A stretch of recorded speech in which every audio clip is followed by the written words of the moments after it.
해군이 추진하고 있는 경항공모함 사업이 국회에서 예산 삭감으로 좌초 위기를 맞았다가 막판에 예산이 되살아나면서 기사회생하게 됐습니다. 위기를 맞았던 한국형 경항공모함 사업이 기사회생하며 본격적인 추진에 들어갔다. 대양 해군을 추진하는 전 세계 각국의 해군은 저마다 항공모함 보유를 추진하는 상황이다. 특히 중국과 일본 역시 앞다투며 항공모함을 건조하거나 실전 배치하고 있다. 항공모함이 등장한 배경과 역사, 더불어 한국형 경항공모함이 필요한 이유는 무엇인가? 뉴스멘터리 전쟁과 사람에서는 현대 해군력이 총집합된 항공모함과 림팩에 관해 알아본다. 전쟁 없는 세상을 꿈꾸게 전쟁을 연구합니다. 안녕하세요. 뉴스멘터리 전쟁과 사람 허준입니다. 안녕하세요. 강민채입니다. 지난해 말에 경항모 예산이 최초로 책정이 됐습니다. 한국형 항공모함 사업이 이제 본격적으로 시동을 거는구나 이렇게 알려져 있는데요. 이 항공모함, 흔히 바다 위의 도시라는 표현을 쓰죠. 군사 강국의 잣대로도 좀 쓰이기도 합니다. 네, 그래서 오늘은 이 항공모함이 전쟁에서 어떤 역할을 했는지 또 앞으로의 가능성과 림팩 훈련까지 얘기를 들어보겠습니다. 먼저 문근식 교수님, 태상호 기자님 모셔보겠습니다. 안녕하세요. 안녕하세요. 네, 안녕하세요.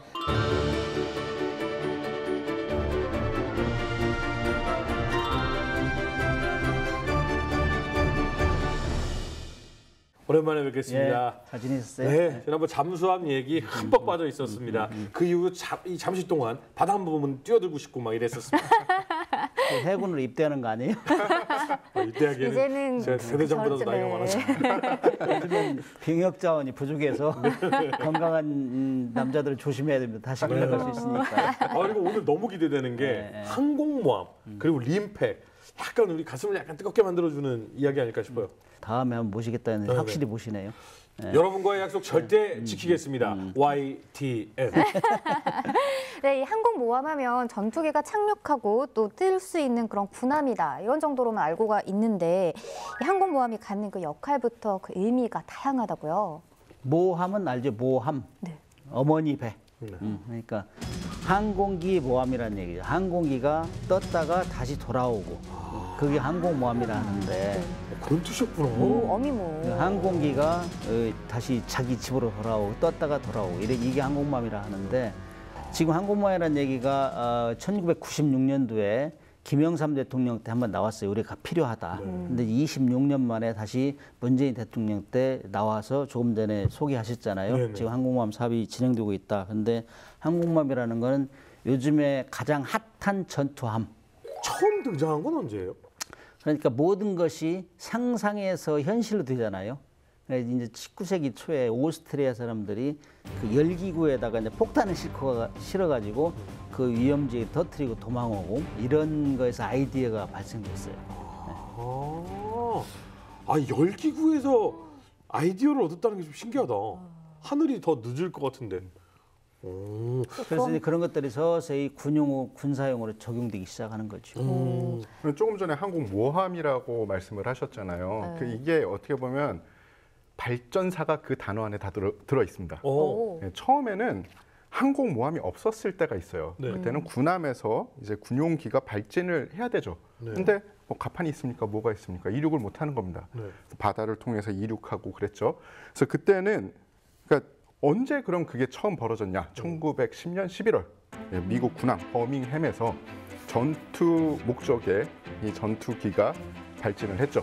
하지만 발진을 했는데 회수를 어떻게 하냐? 항공모함이면 돌아와야 되잖아요. 그렇죠. 돌아올 가판이 없는 겁니다. 네. 이렇게 시작을 했어요. 이렇게 시작을 해서 그러면 가판을 다시 만들어야 되는데 처음에는 항공모함을 우리가 가져야 된다라는 그런 개념이 없다 보니까 다른 배들, 그냥 큰 배들 위에 발진할 수 있는 가판을 처음에 깔아놓은 겁니다. 네. 그런 식으로 발전을 하다 보니까 1918년 영국의 아거스 함이 나왔고 그 뒤에 1920년에 이거 역시 다른 배를 개장한 미국의 랭리 함이 나왔습니다. 근데 그때까지만 해도 본격적인 항공모함은 아니었어요. 발진은 되는데 돌아와서 착륙하는 게 굉장히 힘들어. 그럼 딴 데 육지에 가서 착륙하고 막 그래요? 아니죠. 그러니까 할 수는 있는데 굉장히 제한되어 있는 거죠. 왜냐하면 기존에 있던 배의 구조물을 네. 변형을 시키든 아니면 그대로 놔둬서 해야 되는 겁니다. 그러다 보니까 착함하다가 사고도 나고 많이 나겠다. 예, 착함을 아예 못해서 말씀하신 것처럼 육지로 돌아가야 되고 이런 게 대부분이었어요. 그러면 본격적인 항공모함이 아니니까 전투 효과가 없었냐? 그건 또 아니에요. 바다는 넓지 않습니까? 예, 배들로 정찰 수색을 하기에는 이게 별로 효과적이지 않겠죠. 네. 비행기를 띄워서 위에서 보면 훨씬 효과적이잖아요. 그래서 1차 세계대전 때부터 항공모함은 앞으로 굉장히 쓸모있는 무기체계가 될 수 있고 게임 체인저가 될 수 있어 라고 생각을 했는데 항공모함도 문제였지만 다른 또 문제가 있었습니다. 그게 뭘까요? 바로 함재기입니다. 항공모함에 탑재되는 비행기의 성능이 무장을 풍족하게 하거나 아니면 공격력을 충분히 발휘하기에는 너무 구식의 복격기 수준이었어요. 그래서 충분히 미래 게임 체인저가 될 수 있는 능력은 있었지만 상당히 제한돼 있었죠.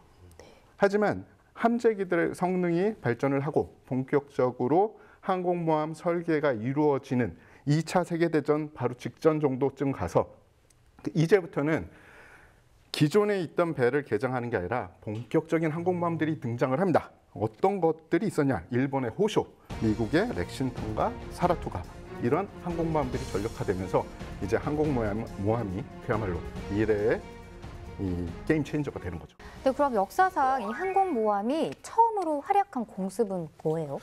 자료를 조사해 보니까 네. 의외의 결과가 있었습니다. 예, 1차 세계대전이 한창이었던 1918년 이 당시 독일의 점령지였던 덴마크 톤던에 대한 공습이 최초의 항공모함을 이용한 공습이었어요. 예. 이때 영국 해군 퓨리어스 함에서 발진한 7대의 샤피스 카멜기가 독일 해군의 제펄린 비행선 기지를 공격을 해서 L-54와 L-60 두 대의 비행선을 파괴하게 됩니다.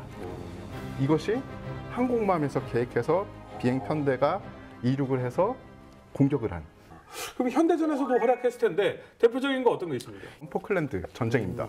포클랜드 전쟁은 사실은 항공모함과 잠수함의 중요성을 확실히 극명하게 보여준 전쟁이라고 볼 수 있어요. 재미난 거는 아르헨티나도 영국도 항공모함과 잠수함 전력이 있었다는 겁니다. 그런데 차이가 뭐냐? 영국은 본토에서 상당히 먼 거리의 전장터로 병력을 보냈어야 돼요. 그렇죠. 그러니까 원양이죠. 네. 그래서 이 원양으로 함대를 보내면 문제가 발생을 하는 게 우리 자국에서 이 항공 전력으로 그들을 커버해 줄 수가 없겠죠. 그러면 더더욱 중요한 게 항공모함이 되는 겁니다. 네. 당시 아르헨티나는 남미에서 가장 강력한 공군력을 가지고 있었어요.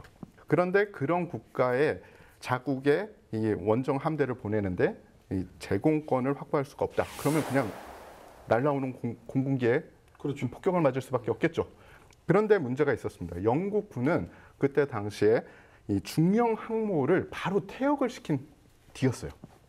아크로웨알이라고 꽤 괜찮은 중형 항모가 있었는데 여러 이유로 퇴역을 시켰습니다. 그래서 이 원정 함대를 아르헨티나 공군력에서 효과적으로 보호해 줄 수 있는 것은 이 해리어기 20대 정도로 운영할 수 있는 소형 항모 2척뿐이었죠. 영국의 중형 항모가 퇴역을 한 게 요 이유만으로 아르헨티나가 전쟁을 결정했다. 이건 말도 안 되지만 아르헨티나가 그럼 이제 우리 좀 해볼만 하겠다라는 생각을 하게 한 거는 그런 요소는 충분히 있다고 생각을 합니다. 그리고 아까 잠수함에 대해서 말씀을 드렸잖아요. 아르헨티나에 이 잠수함 전력이 있긴 있었지만 뭐 원자력 잠수함이 있거나 이러진 않았습니다. 구식 잠수함들이 있었죠. 포클랜드 전쟁을 승리하려면 첫 번째 단추를 꿰매야 되는데 그 첫 번째 단추가 바로 사우스 조지아 섬을 점령을 하는 거예요. 그래서 사우스 조지아 섬을 점령하기 위해서 영국군은 다 계획을 세웠어요. 이제 그냥 점령만 하면 돼. 근데 아르헨티나 디젤 잠수함 산타페 함이 그 작전 지역에서 작전을 하고 있다. 이런 정보가 입수가 된 겁니다. 그 잠수함 하나 때문에 작전 계획대로 작전을 못했어요. 그래서 영국군이 자신들이 가지고 있던 모든 정찰 자산을 동원을 해서 다행히 이 스노클하는 그 산타페 함을 발견을 해서 공격을 하게 됩니다. 기관총, 심지어 대전차와 화기까지 동원을 해서 그 잠수함을 무력시킨 후에야 사우스 조지아 섬을 점령을 할 수가 있어요. 그러니까 그 강력한 영국의 원정 함대를 디젤 잠수함 한 척이 이렇게 괴롭히게 된 거죠. 개전 하루 다음 날인 5월 2일 해전사의 길이 남을 사건이 발생을 합니다. 영국에는 이 처칠급 핵 잠수함이 있었습니다. 핵 잠수함의 한 명은 컨커러. 이 컨커러가 아르헨티나 해군 순양함 벨그라노를 격침을 시키게 됩니다. 계속 사실은 추적을 하고 있었어요.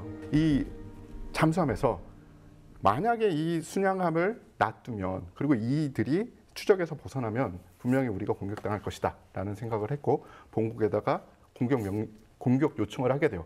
본국에서 위성통신을 통해서 공격을 하라 라는 명령이 떨어져서 1400야드 거리에서 마크 8 어뢰 3발을 발사를 합니다. 그 중에 2발이 명중을 하게 되죠. 바로 코앞에서 쐈네. 1.2km 정도. 점점 진짜 1.5km에 쏘는 거 진짜 눈앞에서 쏜 거예요. 근데 잘 아시네. 저도 관심이 좀 있지 않습니까? 제가 박사님 덕분에 예비역 해운해도 되겠어요. 지난번 중미 간에 굉장히 첨예하게 이 긴장감이 올라갔던 게 바다 항공모함 작전을 갖다가 서로 같이 하면서 중국 항공모함 함대 사이를 미국 그 항공모함들이 막 지나다니고 이런 일이 있었잖아요. 그럼 우리가 항공모함을 갖게 되면 그 정도 항공모함보다는 좋은 항공모함인 건가요? 미국, 중국보다는 좀 작은 항모 규모일 거예요. 왜냐하면 돈이 일단 많이 들으니까. 그리고 조금 전에 말씀드렸지만 한국에서 국민들이 6.25 전쟁 때 그렇게 활약한 걸 기억을 안 해요. 미국이 해줬기 때문에. 그리고 지금 현재 미군이 주둔하고 있잖아요. 그렇게 하기 때문에 중요성을 못 느끼는데, 그렇기 때문에 우리는 지금 경항모로 시작하자. 우리 너무 돈을 안 들일 때야 이런 가져야 된다. 이런 개념을 시작하는데. 스키 점프대로 이렇게 가는 그런 항모예요? 그래서 이제 그건 아직 최종 결정이 안 됐어요. 올해부터 시작하면 4년 정도 기본 설계를 해요. 기본 설계 기간에 우리가 설계해서 어떤 항모로, 어떤 방법으로, 어떤 크기로 갈 것인가, 거기부터 시작해가지고 최종적으로 어떤 무기를 싣고, 항공기는 어떤 항공기를 싣고, 그다음에 가격은 어느 정도 이 염출이 돼요. 이제 4년 후에. 아무튼 뭐 미국하고 중국하고는 지금 항모 경쟁하고 있죠. 미국을 따라가려고 지금 중국이 엄청 노력하고 있습니다. 교수님, 림팩 직접 참여하셨죠? 참여했죠. 림팩 하면 약간 2002년도에. 우리가 하는 가장 큰 규모의 훈련 아닙니까? 그렇죠. 지금 해군 훈련 중에서는 전 세계에서 가장 큰 훈련이죠. 림 오브 퍼시픽. 그럼 환 태평양. 환이란 말을 알죠. 지구상에서 가장 넓은 바다. 태평양.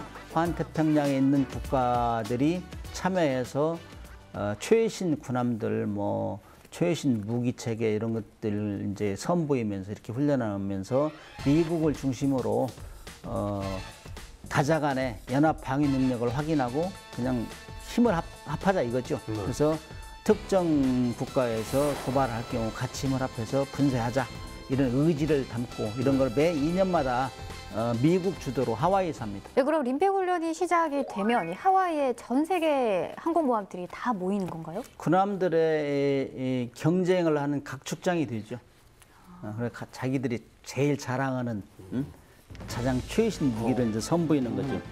거기는 뭐 핵추인 잠수함부터 시작해 이지스 구축함, 그다음에 뭐 해병대, 뭐 항공기도 P3 뭐 이런 것도 참석하고, 그다음에 이제 각 나라마다 거기 가면 이제 뭐 최신 무기를 선보이고, 그다음에 훈련 전술이 있으면은 뭐 서로 교환도 하고 그런 게 돼요. 근데 이제 이게 매 2년마다 하기 때문에 굉장히 이제 이 무기 체계가 빨리 진화되잖아요. 네. 그런 걸 이제 보여주고 그렇지. 거기 가면은 일종의 어떤 때는 무기 세일즈도 할 수 있어요. 그거 딱 봐놓고 이제 와서 이제 토의해가지고 그거 괜찮더라 이런 소개도 하고. 우리 한국군 같은 경우는 뭐 대함 미사일 잠수함에서 제가 2002년도에 가서 처음으로 잠대함 미사일을 쐈어요. 그래서 여기에는 이제 한국 같은 해역에서는 환경 오염 때문에 폐 군함을 아무데나 이렇게 깔아앉히기 힘들어요. 그러나 미국 같은 경우는 그런 시스템이 잘 돼 있기 때문에 미국에는 하도 많아요. 폐 군함이 워낙 2차 때 군함을 많이 만들었기 때문에 그런 군함을 가다 거기 같이 사격을 해요. 그래가지고 함포로 쏘고 미사일로 쏘고 어리로 쏘고 해서 깔아앉힌다고. 군함을 깨끗하게 해가지고 그런 걸 해요. 근데 이제 2020년도에는 그 특이한 게 있었어요. 우리 해군의 그 대령이 가서 기동부대 사령관에 있어. 기동부대 사령관. 근데 뭐 한 10여국에서 한 22척 참여했는데 그 중에서 기동부대 사령관을 몇 개 국가를 이제 나눠주는 거예요. 거기에 이제 사령관을 하는 거예요. 2014년도에 우리 한국 해군이 최초로 미국 그 전체 사령관으로부터 너 대공전 할 때 네가 지휘관 좀 해봐라. 미사일 뭐 환포 쏘고 할 때 그런 정도를 했는데 여러 척의 여러 국가를 한 게 처음이에요. 그만큼 우리 한국을 인정해 주는 거지. 다 영어로 이제 신호문 같은 거 하는데 그래서 굉장히 2020년도에는 좀 어깨가 올라갔다 해요. 그래서 이제 우리가 이제 다른 국가들을 지휘할 정도로 역량이 컸다. 근데 그 정도로 이렇게 인정을 받고 자부심을 느끼기까지 우리가 참여한 기간이 꽤 길죠? 그렇죠. 우리 민팩은 1971년도부터 시작했어요. 근데 우리는 수상 전투함은 1990년도부터 참석하고 잠수함은 1998년도부터 참석했어요. 잠수함은 제가 함장할 때 2000년도에 세 번째 제가 참석한 거죠. 자꾸 잠수함 부대 출신이시니까 잠수함 이야기만 하는데 여기서 하나 더 덧붙여줘야지 이 수상함 부대 분들이 슬퍼하지 않을 것 같아요. 네네네. 2010년도에는 참고로 한국 해군에서 탑건이 나왔습니다. 포격술로. 예. 그래서 잠수함은 물론 잘하지만 이 수상함대도 아주 잘하고 있다라는 말씀을 꼭 드려야지 오해를 안 받습니다. 그만큼 한국 해군이 우수합니다.